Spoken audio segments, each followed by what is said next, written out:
Good afternoon, everyone. Thank you for coming to the Mbon session. Actually, this session is planned and by our Mbon members, especially by Joanna and Frank and Isabel, key members of Mbons are not coming this time. So I'm actually work as a moderator. My name is Masa Nakaoka from Hokkaido University, Japan. I'm responsible for Asia Pacific Mbon. Okay, we have I think 8 presentations. All of them are 5 minutes lightning talk, and among them 2 are online participation. Before starting, I will just briefly give you a short introduction about our activities. So MBON is the Marine Biodiversity Observation Network. And as you know, we have a lot of species, more than 200,000 species in the marine, and actually it supports a lot of valuable ecosystem services. Economic value is very large, and many people are actually, especially in developing countries, they depend on the marine resources, and more people are actually benefit from water quality purification and blue carbon sequestration and other important ecosystem functions in the marine. But as you know, we are facing a lot of serious risks like climate change and population growth. And we don't have much enough biodiversity knowledge to forecasting the future changes. Actually, there's a long history of the marine biodiversity observation. So GOOS established in 2091, and then in the first part of the 21st century, a big project called the Census of Marine Life has started, and it's actually achieved very valuable and enormously large advances it brought for the marine biodiversity research. After termination of Census of Marine Life, we established MBON in 2014, and UN Ocean Decades of Ocean start in 2021, and one of the endorsed program called Marine Life 2030 is now ongoing to actually forecasting the actually further collecting the marine biodiversity data for the better society creation. Okay, this is a picture how different organizations or groups working for marine biodiversity are related to. So we have a lot of requirements from the society, and GOOS and MBON are actually working together to gather all the marine biodiversity data, which will be mobilized by OBIS or GBIF, and then these data will be used for the better decision making of the marine use and conservation at international or national or regional scale. And to promote that actions, considering this determining and utilizing the essential variable is very important. And we have in this Living Data 2025, most everybody mentioned about essential biodiversity variables, but in ocean, there's essential ocean variables, so including physical and chemical parameters, and also there's climate variables and meteorological variables, so there's quite a lot. And especially BioEco part of the GOOS actually developing a BioEco EOV, which is actually, I think it's quite equivalent to EVV. So there's a lot of different type of EVVs. Makes it very challenging to make these variables utilized for decision making. So we have functional group classification or habitat classification.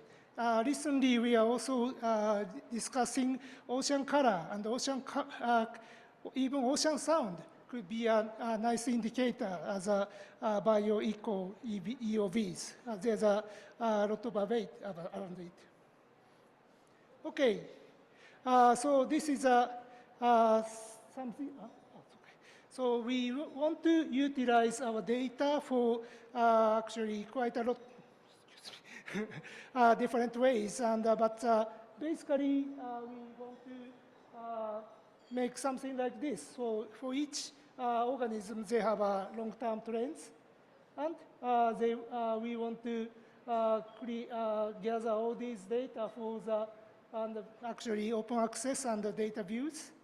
And finally, so that in this session, we want to consider how each individual studies or networking studies can, the data coming from these studies are installed in Darwin Core effectively, making a Darwin Core format and installed in ORBIS or GBIS effectively for the data mobilization. Okay, that is my introduction, and we will move to individual lightning talks. First by Ellen.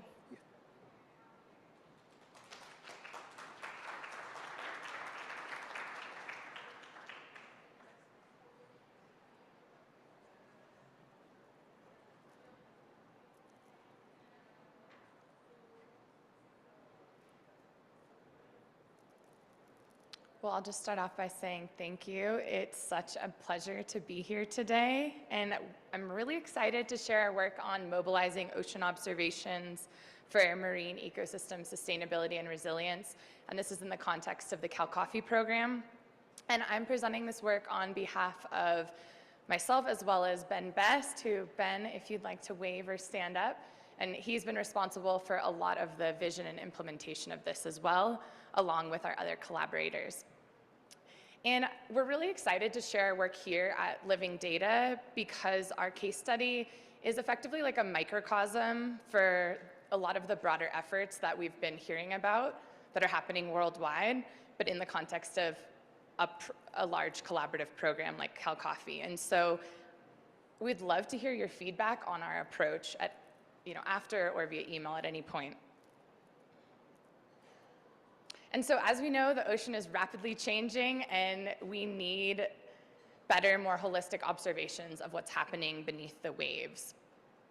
And off the west coast of the US, in California, we have one of the world's longest marine ecosystem observing programs, Cal Coffee, which has been running since 1949.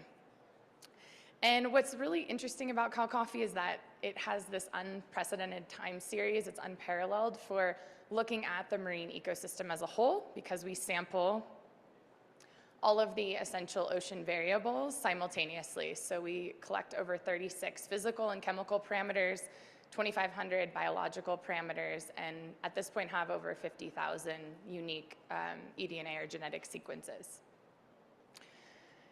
But what's interesting is because Cal Coffee is such a large collaborative program that started in the pre-digital era, so think punch cards, the cruise data are extremely fragmented and spread over more than 30 data sets that are stored in different repositories around the web. And so this makes getting that more holistic understanding obviously extremely difficult. And I like to think of it like the image here, random puzzle pieces scattered all over. So what we've been wanting to do have been working on is bringing together all of these different data sets into an integrated database that then can be served and then visualized, analyzed, and developing other products. And so to start on this journey, we first focused on 2 data sets to start with something manageable, and they've been our CTD bottle database and the larval fish data. And the data providers of those data sets basically upload their data to a shared Google Drive, and at this point, they put it into a machine-readable, non-proprietary format that follows many of these standardized naming conventions listed here. And then data from that shared drive are automatically detected, and I'll say automatically, that's been something we're really working on, is this automation of this whole pipeline, and then integrated into the Postgres SQL database that we have. And when the new data come in, they actually rebuild the database each time and then are validated. And so if there's an error, it emails our data manager. If there's not, then it rebuilds and we have the updated database. And then from there, We've been using an exciting new tool that Ben has been working on, which is called DuckDB.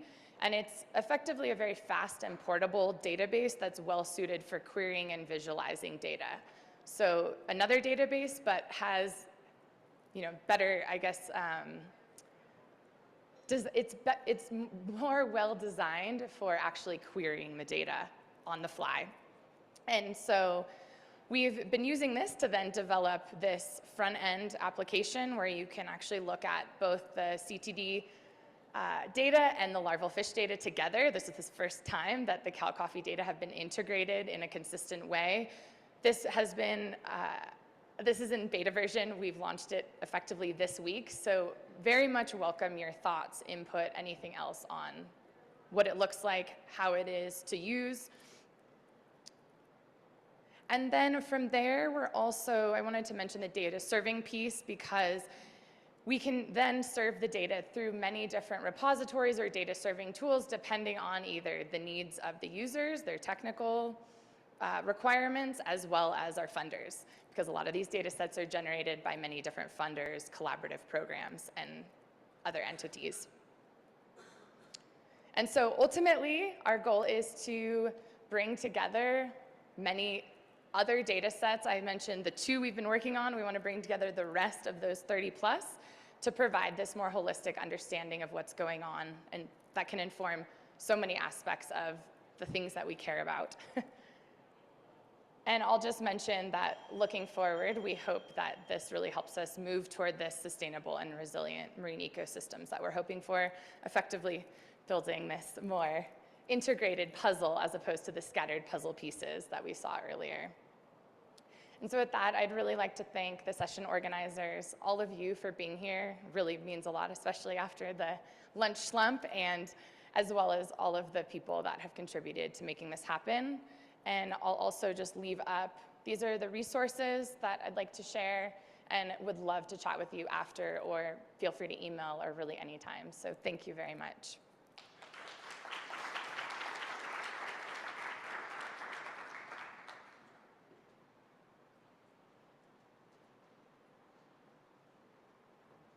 Okay, back again. So next speaker is myself, Masa. I'm talk about our activity of MBON.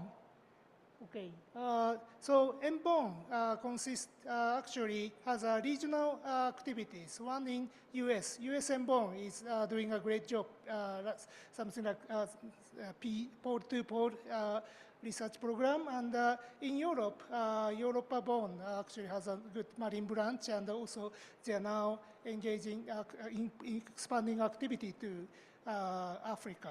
And in Asia Pacific, actually, I'm talking about our effort in Asia Pacific.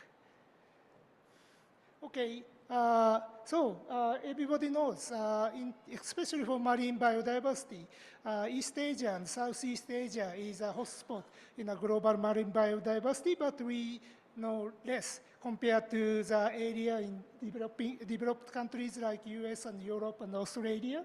So this the slide here is worldwide, showing the worldwide decline of seagrass, 5% per year, but all the data comes from developed countries. So we actually organized Asia Pacific Marine Biodiversity Network in 2019. It is actually a thematic node of MBON, a mixture of thematic node of MBON and the regional node of GeoBON, APBON. So there's marine researchers engaging in both bonds. And we have 5 missions: monitoring and data collection, promotion of research activities, and technology development and dissemination, capacity building, and outreach. So to what extent is marine biodiversity observed in our region?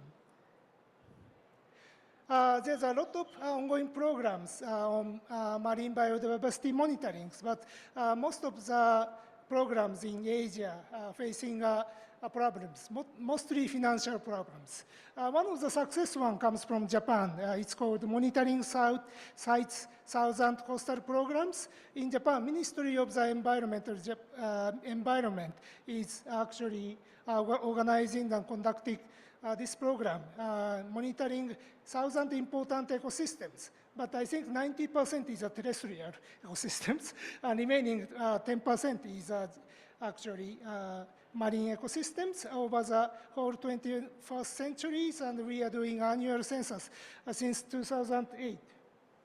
So we have such kind of data. It is a seagrass cover in 8 different regions of Japan. It's too few to cover the whole coastline of Japan, but better than nothing. And the more important thing is these data are open access to OBIS, usually 1 or 2 years delay. But this type of successful story, it should be expanded to other regions of Asia and Pacific. But so far, we are considering and discussing what type of EBBs and EOBs we can effectively observe in Asia. We have a lot of held almost every year workshop to consider these programs, and there's some scheme, actually result coming, what type of gap we have. It is a gap, sorry, it is too many EOBs or EBBs, and we located what is challenging to cover these gaps, especially for EOBs and EBBs. Okay, how to utilize observed marine biodiversity data? And I would just point out 2 topics. One is actually our contribution to Kunming-Montreal Global Biodiversity Framework, and I think there's many talks on this aspect, so I will skip it. We are still discussing what type of contribution we can try. Another thing, one of the things we are considering is nature-based solution, especially blue carbon in mangrove and seagrass bed is very important. It is one of my own study site in northern part of Japan, Akeshi. We actually estimated the annual carbon stock sequestration by seagrass and kelp forest, and actually this amount is incorporated in the zero carbon policy of Akeshi town local government in Japan. So it can contribute some to reduce carbon emission to achieve zero carbon in 2050. And finally, there's new activities on TNFD. We are discussing how we can utilize EOVs for these new schemes, for especially participation of private sector is important. It is actually, I don't have time to explain this one, but we want to consider this type of contribution as well. Okay, thank you very much.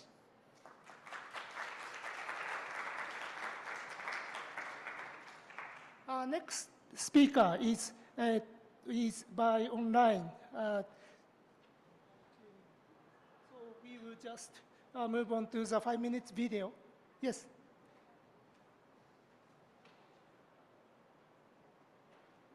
Hi everyone, thanks for listening to my presentation today. My name is Hani Saidi and I am a group leader at St. Kimberg Society for Nature Research and an associate lecturer at Goethe University Frankfurt.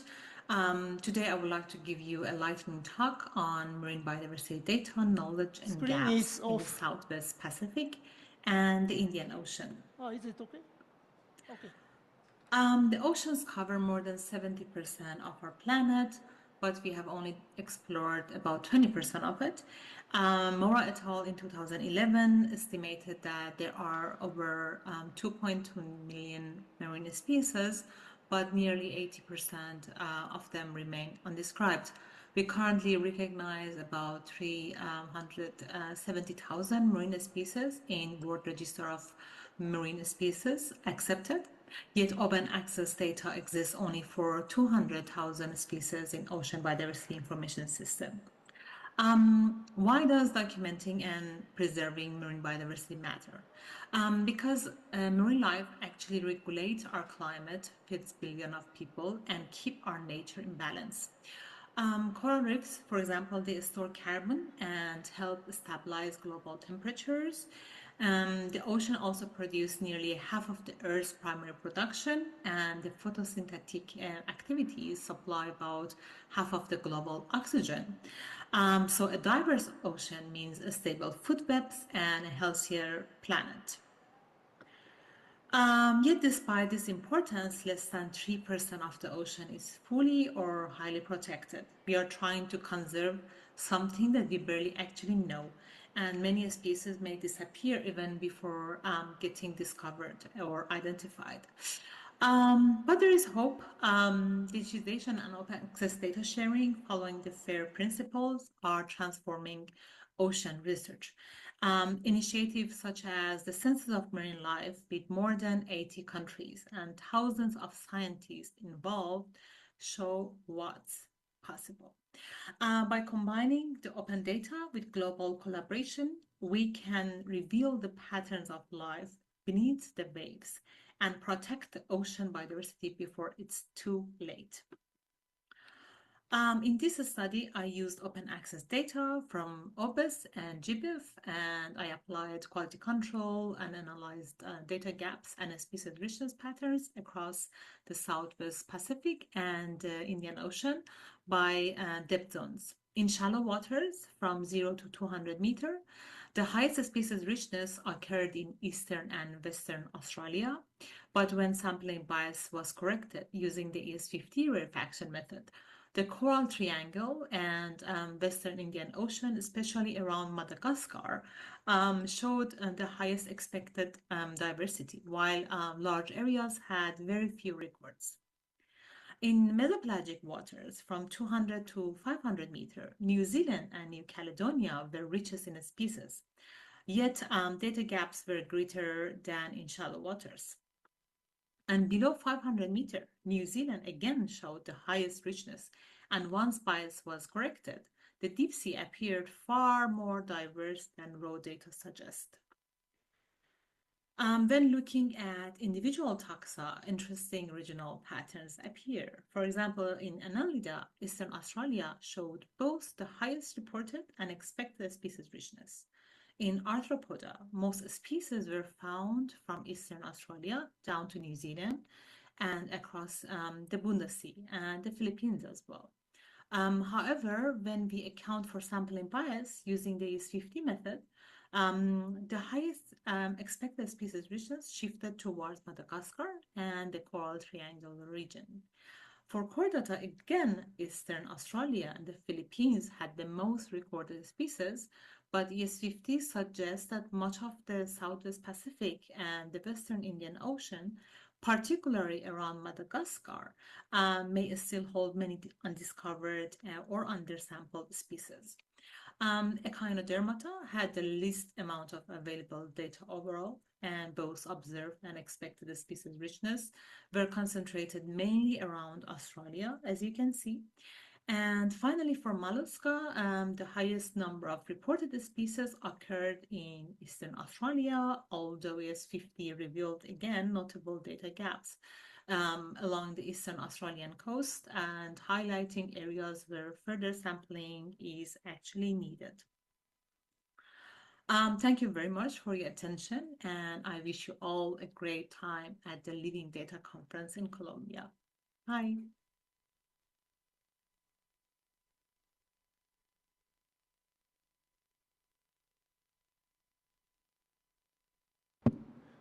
Okay. Thank you, Hani, for nice presentation. And we are moving to an on-site presentation by Eduardo. Yes, thank you.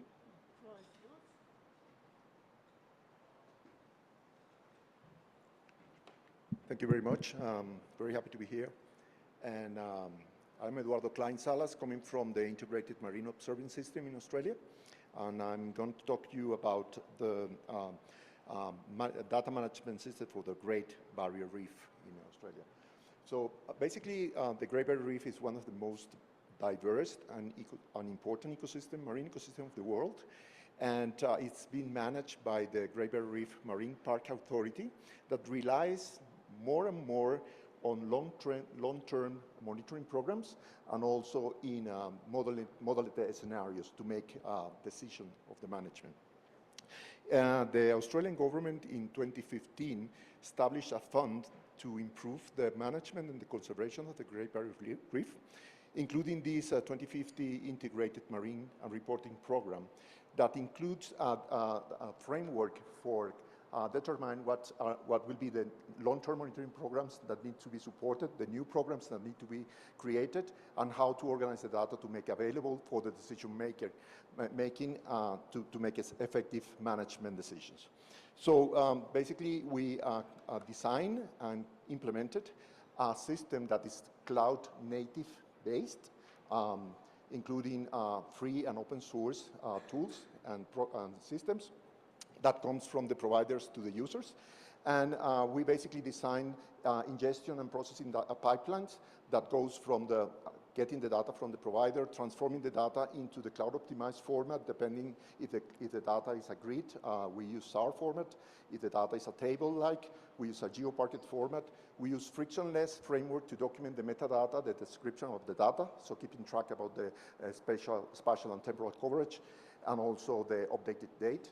And we expose the catalog using the stack, spatial temporal assets catalog, which is a very light metadata catalog, and with an API, and also using PyGeo API to provide data to the users.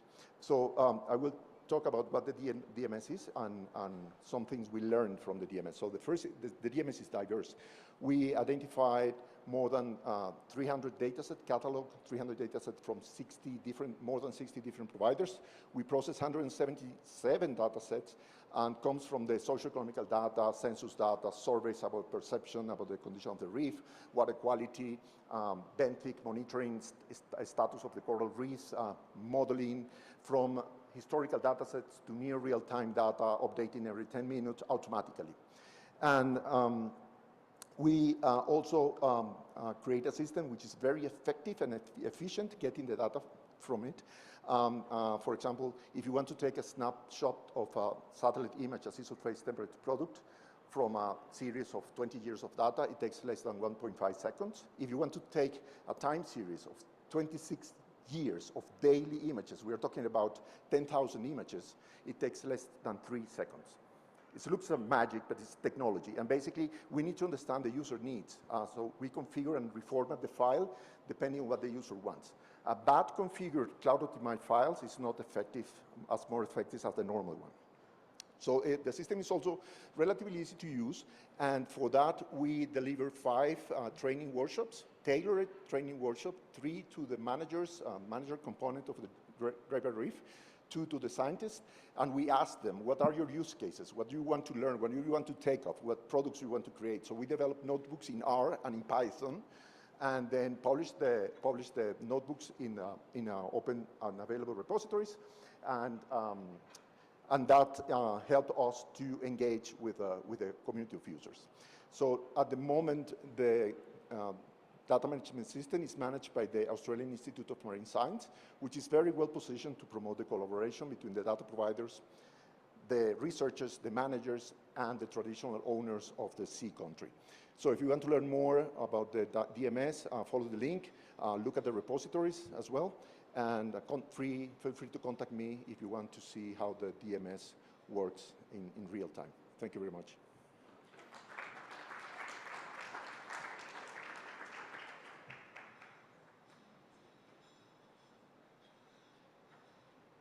Okay, next presentation is by Vanessa. Yes.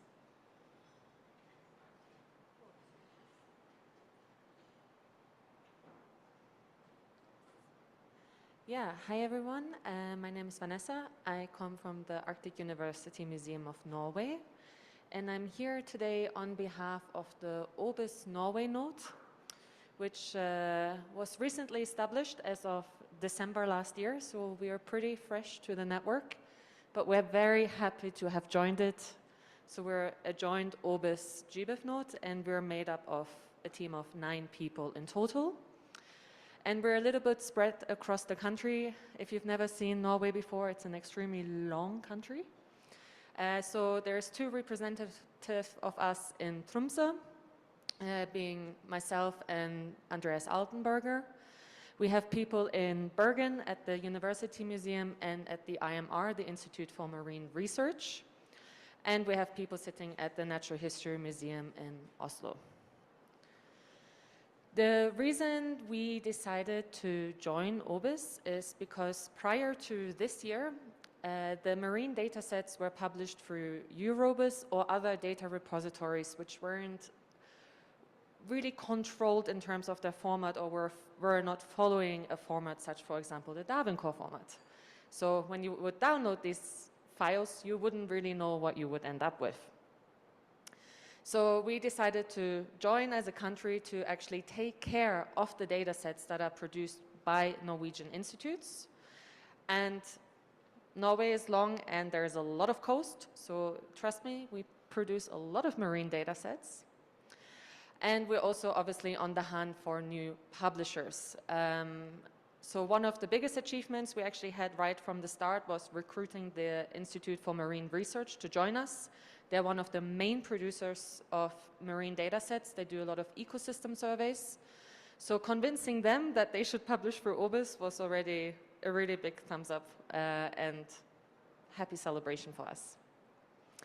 And this is just a map to show you again. So we have the Norwegian mainland and we have Svalbard. So this island in the Arctic also belongs to Norway. So in essence, this is the whole area that Norway covers and samples actively every single year. So that's the data sets, or that's the data that you can find. So if you're interested to find out more about our node, you can scan the QR code there. We have obviously started migrating data already. And one of the main things we want to do is that the data sets we have in GBIF right now that are exclusively marine, we want to bring onto OBIS and vice versa. So no matter where people are looking, they can rest assured that both platforms have exactly the same data represented. And that's it for me. So if you have any questions, just come talk to me, write me, stalk the other OBIS node members, and just contact us. We're really happy to talk to people. Thank you.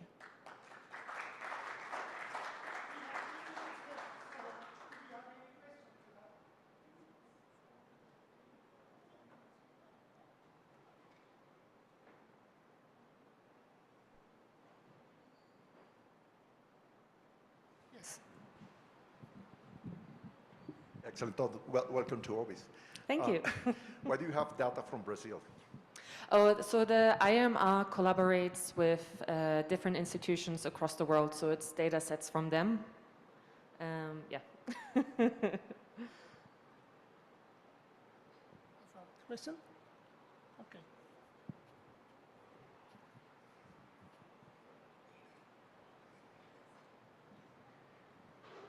Thanks for the nice presentation. So my question is like, how do you coordinate with GBIF Norway to publish the marine data sets? How does the data flow to GBIF OBIS and GBIF Norway? How we coordinate? Yeah. So there is, within the GBIF node and the OBIS node, there's 4 of us that actually are part of both nodes. So that's how we make sure that there is streamlining and consistent work being done. Yeah. Thank you. No worries. Okay, thank you very much again, Thank you. Vanessa. Okay, I think next slide, next presentation is again by online, so you can start the slide.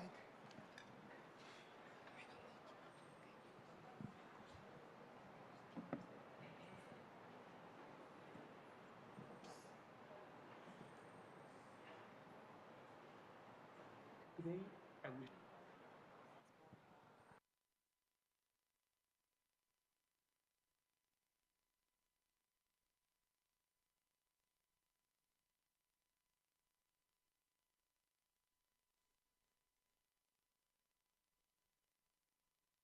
Today, I will share the lessons learned from developing the Morse information systems, marine organism resources storage systems, designed to ensure access benefit sharing regulation.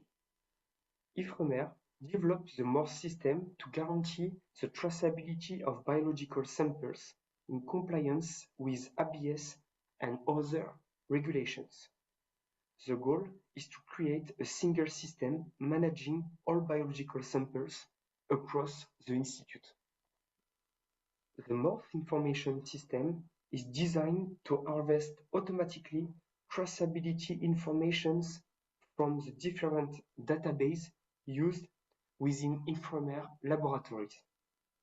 The MORPH project aims to comply with regulation such as ABS, CITES, and BBNG, record and import traceability data, identify and locate samples, and then share samples collections legally.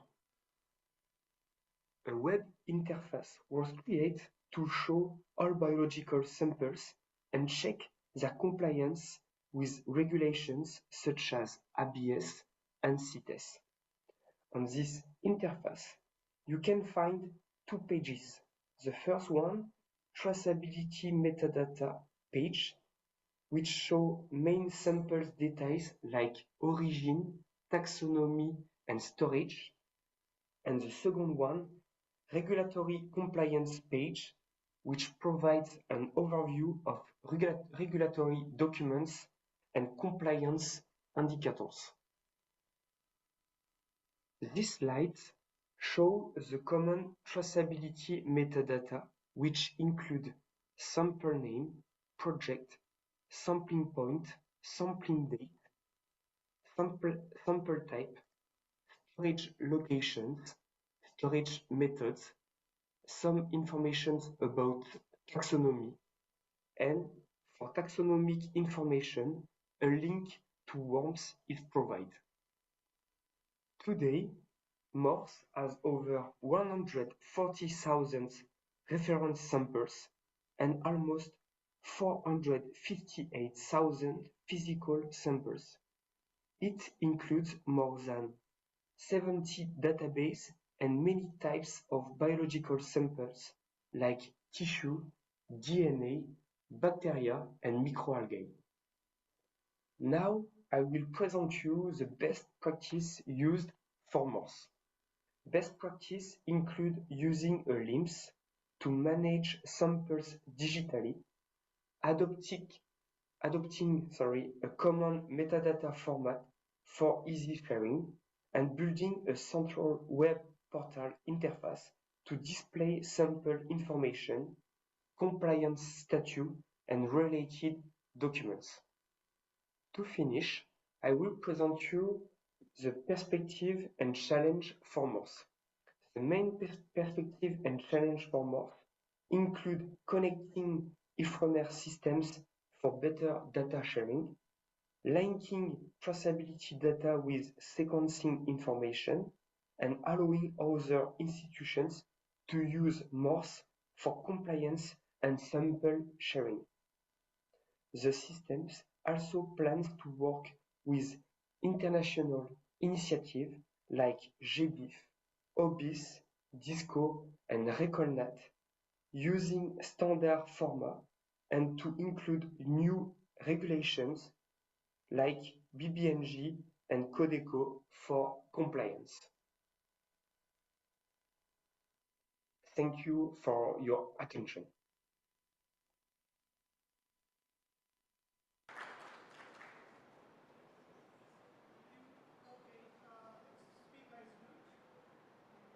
You can start.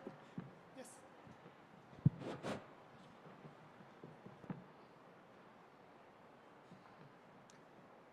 Okay.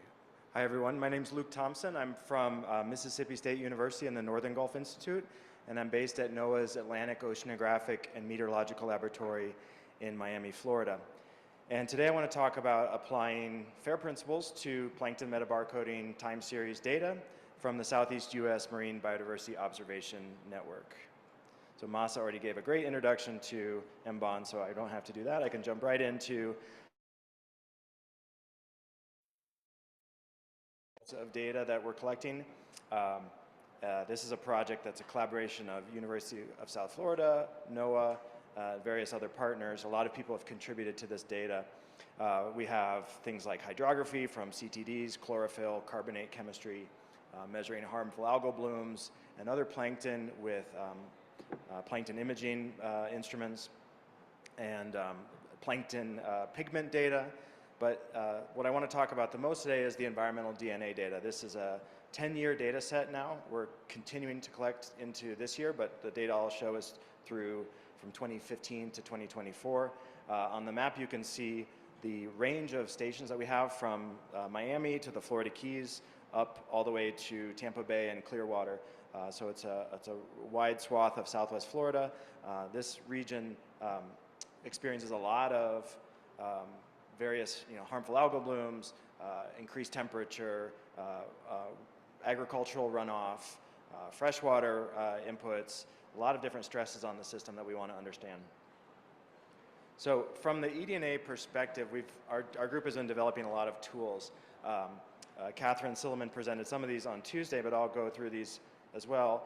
So this is the life cycle of the eDNA sampling process, and we've been developing tools for various aspects, including QR-coded labels that make it really easy to track samples from their collection to the extraction.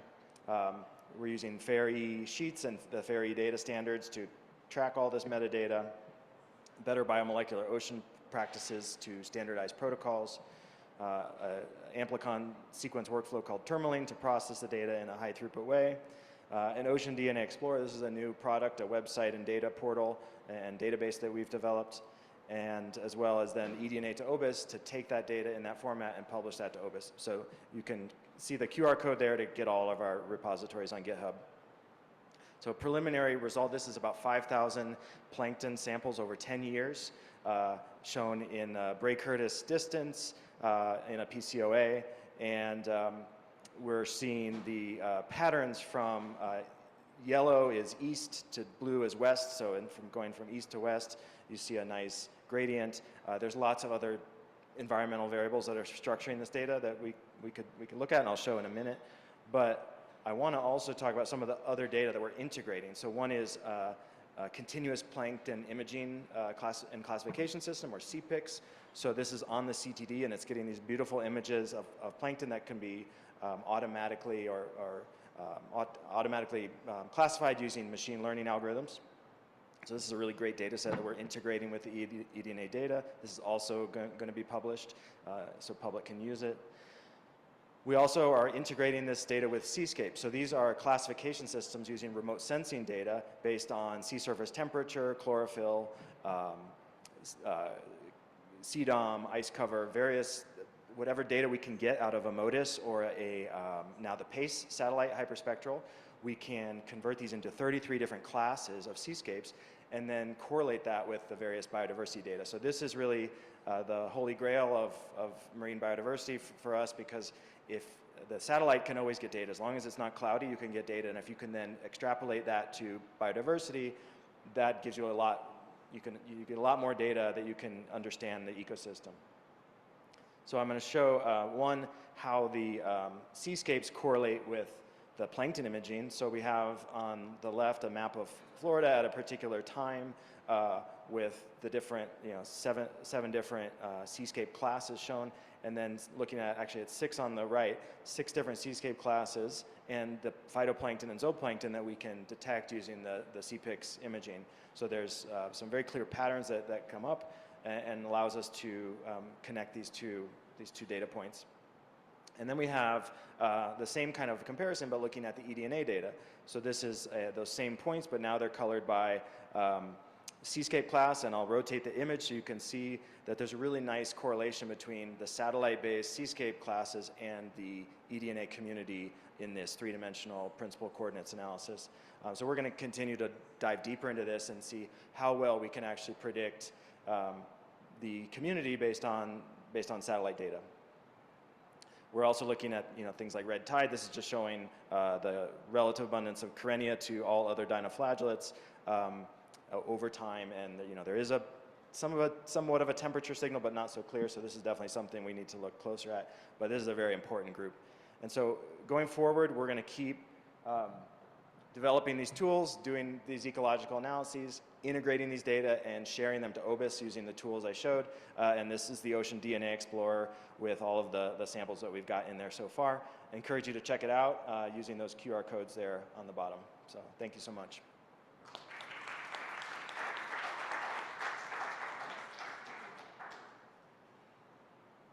Last speaker of the session, Ning, yes, from Taiwan.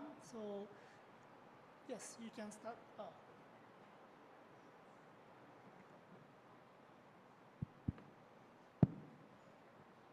Good afternoon, everyone. This is Ning Yan from Indigo Waters Institute, Taiwan. Today, I would like to share Taiwan's recent journey in integrating marine citizen science into biodiversity data framework.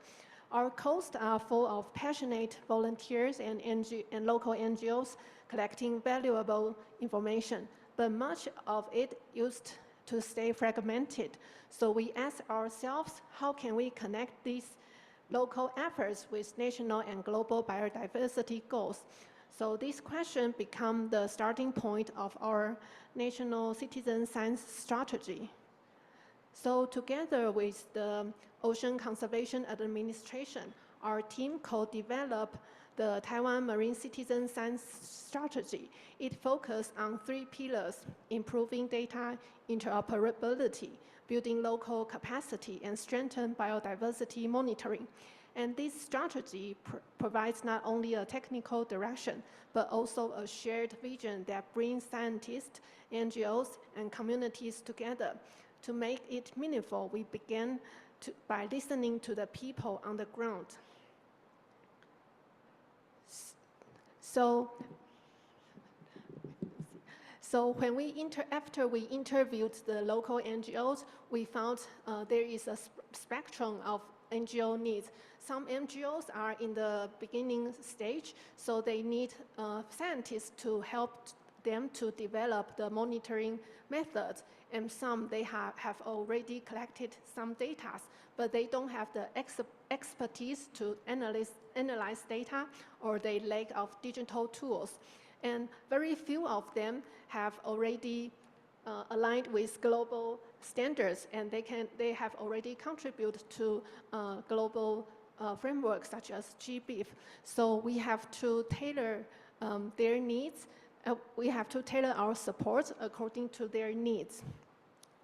So we have held a series of capacity building actions. We held workshops, we introduced fair and care principles, and we teach them how to do the data cleaning and to help them turn their data into dashboard tools. And we also held stakeholder seminars. We invite different stakeholders together to build up the data workflow. And we also held the Marine Datathon. So we invite NGOs and data engineers so they can visualize their data. Okay, so we also set citizen science platform. So on this platform, you can see the story of each marine citizen science project. So the NGOs can use the materials from this platform, and they can use to be as the materials for education, for media, and for the social media work. And this is iOcean. It's built by the Taiwan Ocean Conservation Administration. And this is a national citizen science platform, showcase local teams and their contributions. So these efforts form a scalable and inclusive model for integrating citizen science into national biodiversity monitoring. They also align with global goals. So in short, data are becoming global actions. Okay, so in summary, our work connects citizen science, capacity building, and open data. These bridging local and global needs. So Taiwan's experience shows that citizen science can be inclusive, scalable, and collaborative when communities and scientists grow together. As we look ahead, we warmly invite collaborations to harmonize local strengths with global biodiversity goals. So together, we can turn data into action for a healthier ocean and planet. Thank you for your attention.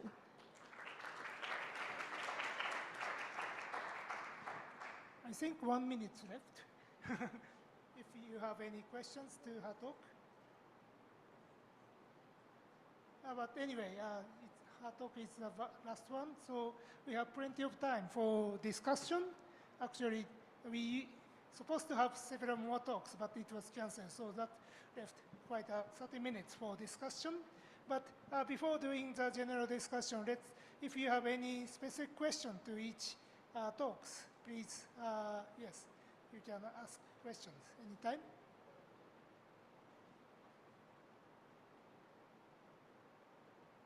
No? Okay, then we will move to the general discussion. All right, I will moderate. Okay. Okay, thank you very much for speakers to giving a very nice talk. All of them are tightly related to the main topic of this session, promoting data mobilization of marine biodiversity data, but it's actually quite different approaches has been taken.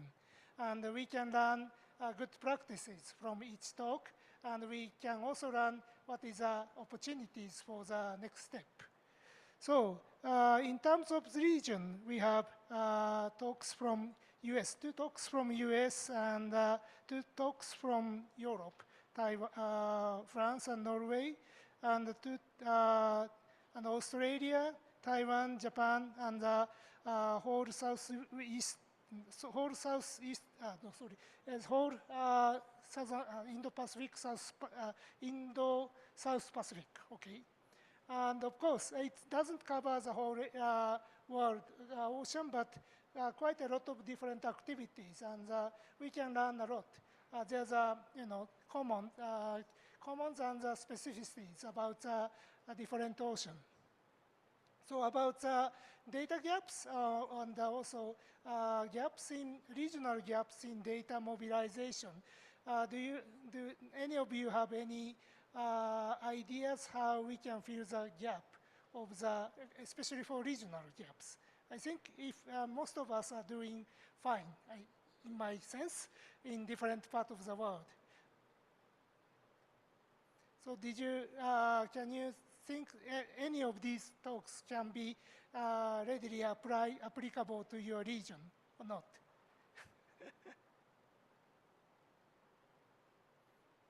Do you have any ideas about whether you can learn from the studies in other regions?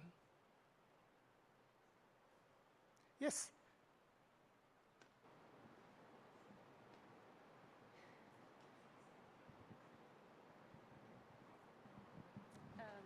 Hi.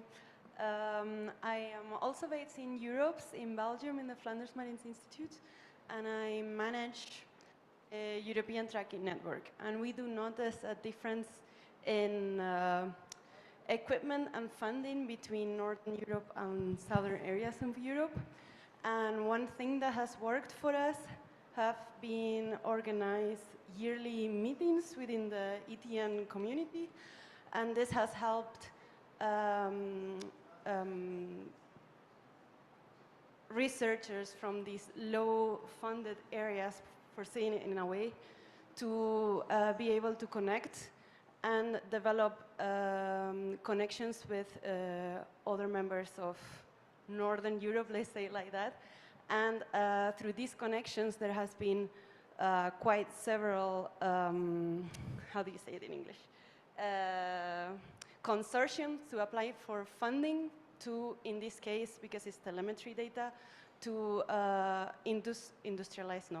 to add receivers to the water in these lower southern areas. For example, Italy, for example, doesn't have a lot of acoustic receivers currently in there, but through the last ETN symposium, there was a call for funding, and they have been funded to add receivers in the Ionian Sea, so it's in the north of Italy. So I think yeah, you need to try to put people together in the same room so they can establish connections that way.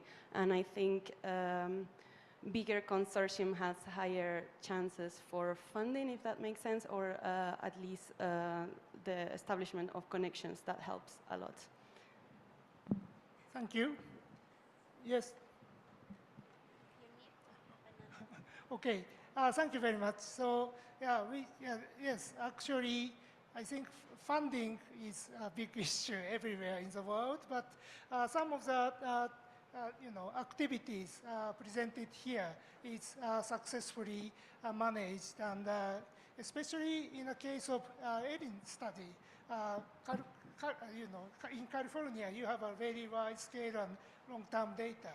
And what is actually key factors for successfully conducting and providing data in California in a coffee.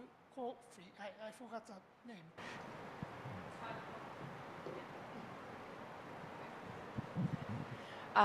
Yeah, great question. Thanks. We're thinking about that all the time these days. For us, one of the biggest factors has been a diverse range of partners. So from the beginning, we've had a state agency, a federal agency, and an academic agency that support the Cal Coffee program. I would say that, and we've been, especially in recent months and within the recent years, looking to diversify that even further toward thinking about other like NGO and industry applications as well. But that's still, I'd say, in its early stages. One of the things we've been talking about a lot is actually thinking about how we, in a sense, modularize Cal Coffee. As I mentioned, there's lots of data sets all collected on the same platform, a large, giant research vessel. So we've been wanting to think about how we actually take all the different observing equipment and instruments and think about how we put them on different vessels. So maybe like commercial fishing vessels, big vessels. So that's been one approach that we're thinking about. But I'd love to hear if others have thoughts on what they've found successful, because I feel like we can learn a lot as well. I don't know. Does anyone have any thoughts on what's worked for them? I don't know if maybe IMOS as well. Yeah, thank you. Well, when you're talking about biodiversity data, it's more or less easy to collect and discover data sets, because if you work with the standards, it's relatively easy. It's not the holy grail, because you need to work on the data. We learned that harmonization of the data, it's the most challenging part once you engage with the provider, because you need to convince the provider to release the data, which is not always easy. For example, fisheries data in Australia is top secret. They don't release detailed data, they release summaries for several reasons. Industry, and they don't want to disclose the location of certain species for the fishes to go there and extract everything. But once you start looking at different data sets that you need to use for management purposes, like, for example, oceanographic data, socioeconomical data, this is another complexity level. This is completely different. So we had problems even with the same provider. They changed the schema over the time. So you need to sit down, harmonize the data and everything. So, but I think once you engage with the provider and show them that their data is already available and accessible, the communications start flowing, and the updates of the data is more easily. But it's, I think the most challenging part is harmonizing the data. Once you find it, sit down, have a look, and have some time to put that in standard way to make them delivered. Thank you. Yes. Hi, thank you. Camila here. So a bit of the comments that everyone has been doing, and also in collaboration with all the presenters. I'm working in Antarctica. So I think that they're finding really expertise for combining everything, or combining even as an always Norway, which is really great. Or as you were saying, also the harmonizing. It's very challenging.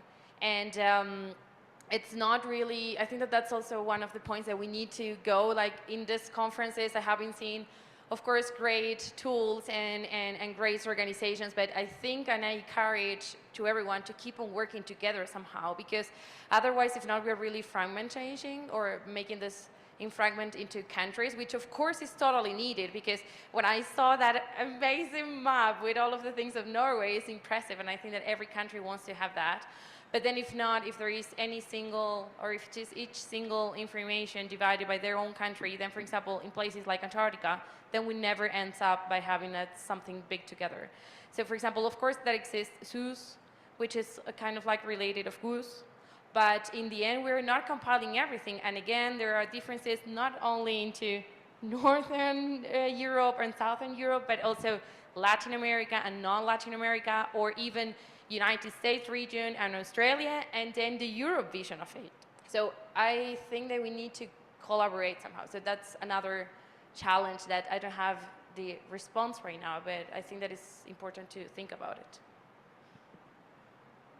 Thank you. Any related questions and comments? Yeah. Let me add something about the harmonization process. The imagination and creativity of the human being is enormous. So we face, I don't know how many types of coding of the time, date column. Even inside the same data set, they change the format. So if you follow the standards, and it's not only the format, it's the column names. So the idea for providing more uptake of the data is to try to harmonize labels, schemas, using standards as possible, as much as possible. There are standards there. For example, for the gridded data set, there are the CF climate and forecasting standards that you can use. Or, for example, establish inside your database a well-defined schema. The thing is that with the system, with the DMS, our principle is not to modify the original data. We always point to the original source, so that people can actually go and check for the system. But for managing, for example, the name of the dimension, we use this framework, frictionless framework, to define the name of the variables that define latitude, longitude, depth, and time. And this is super important because the system is also provide machine-to-machine connection. So the machine, what the machine does is go first, read the metadata, read the name of the column, as it's called latitude, lat, minor case, uppercase, whatever, and with that they can extract the data. So having this kind of mindset in that you need to provide some kind of standardization of the names of the variables and the format is essential for the people to be able to uptake the data from the system. Thank you. Any question? I think talking about harmonization of the EOVs or data collection schemes and other things, I think that we have a lot of technology development and aiding new EOVs or AVVs, and Rookstock is really excellent in developing new techniques, cross-cutting techniques like eDNA and remote sensing analysis. Can these new techniques be a game changer of the collection of marine biodiversity data or its usage?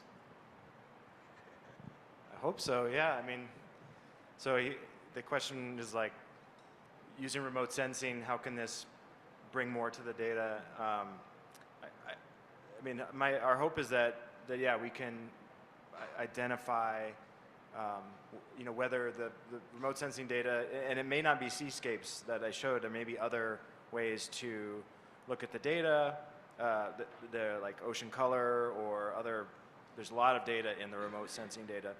And now with the PACE, which is hyperspectral, it gets all these different types of plankton. I think we're going to need to rethink seascapes. And the other thing is that when you start to look at the eDNA data or the imaging data, the plankton imaging data, for example, you may actually go back to your seascapes and say, we're missing something here, right? Like, I think it's fun when the two kinds of different classification systems can kind of help refine each other. Obviously, you don't want to get confounding. You don't want to get like into a local minimum of but like, I think there's a lot of potential to improve these. But and then I think potentially applying them, like we can see how well they work in Florida, and then kind of expand outward to other data sets that we have, which we have Ghost Ship data and we have Gulf of America data. Sorry, I have to say that. And we have different data sets that we can look at and see how well they hold up with these machine learning classifications and things.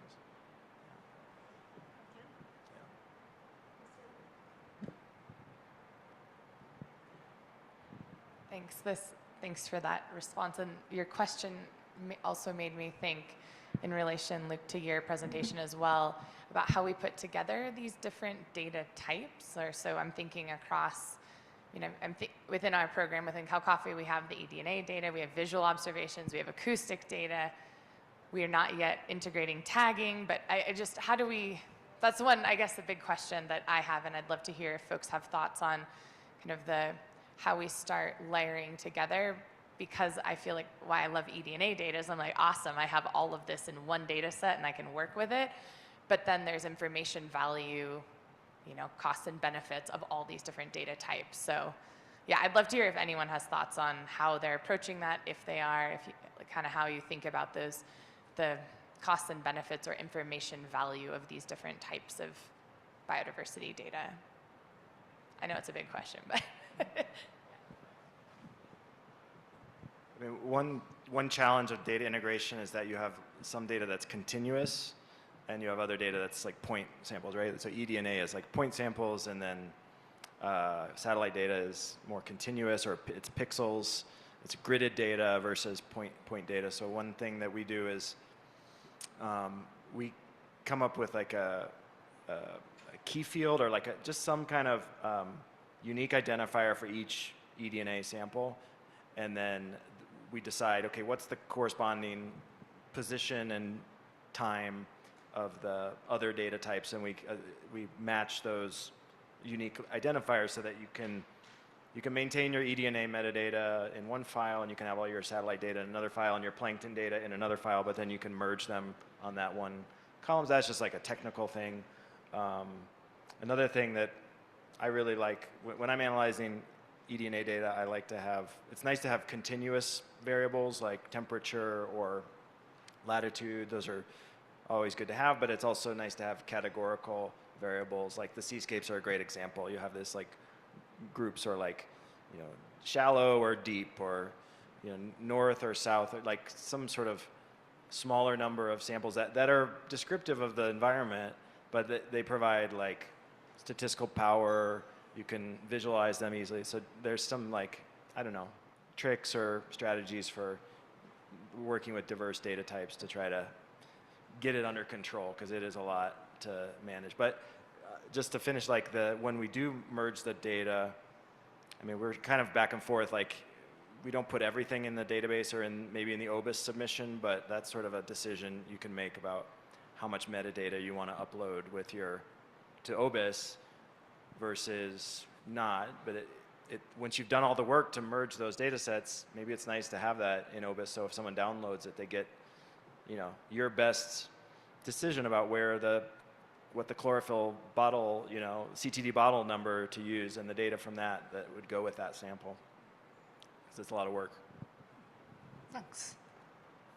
Yeah, just adding a comment. Normally, you need to think about what you want from these combined data sets, right? How do you want to explore the data set? And you mentioned that spatial.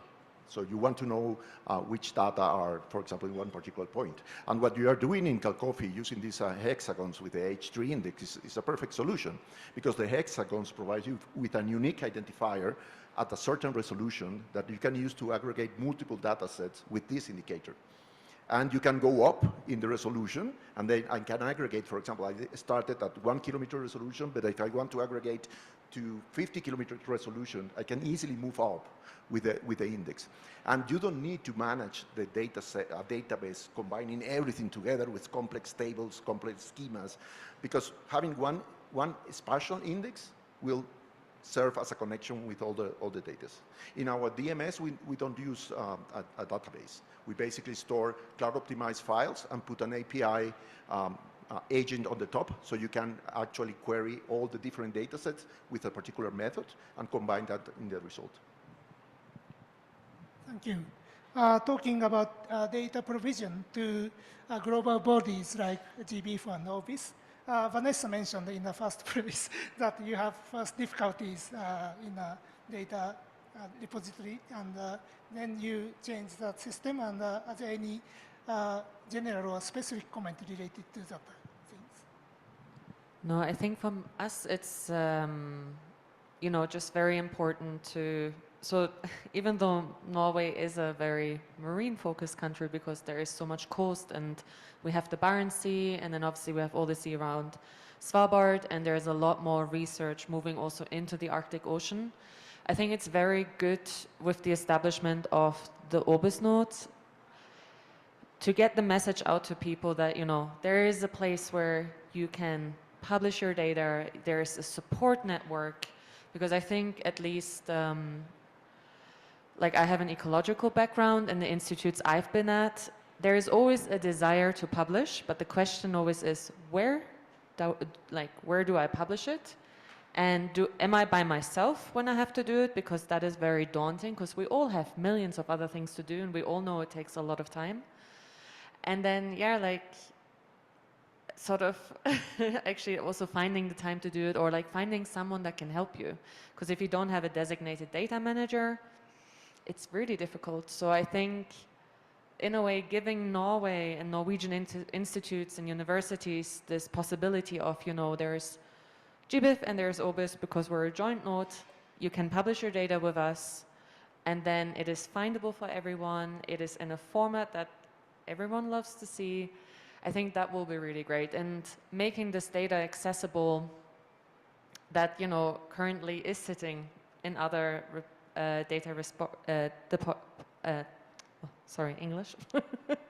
repositories and on people's laptops as well, and actually getting it out, because there is a wealth of data, especially on the marine life and fish, that is behind locked doors right now.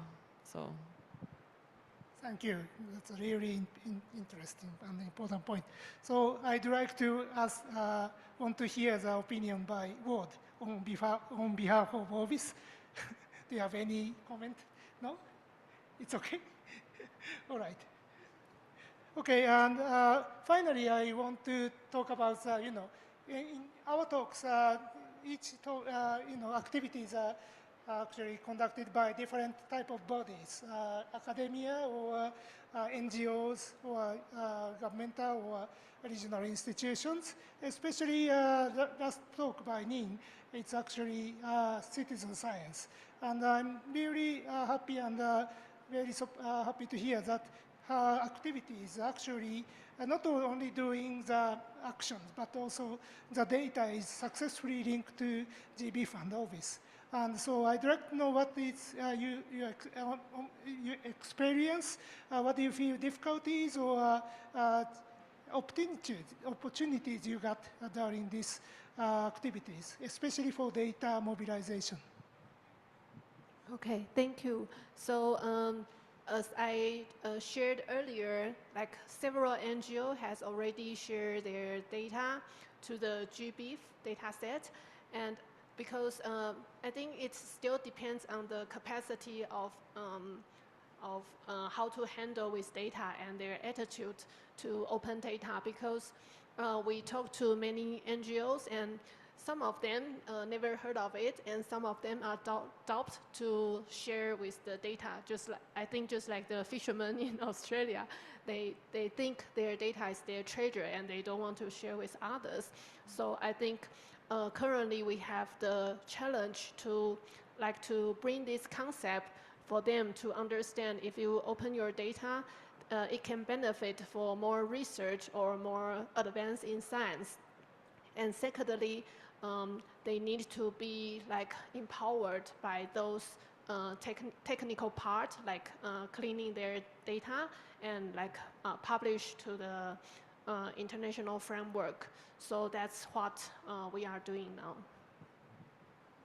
Yeah, so I just wonder, so learning that your collected data will be globally available makes citizen scientists to giving their motivation to continue or expand activities.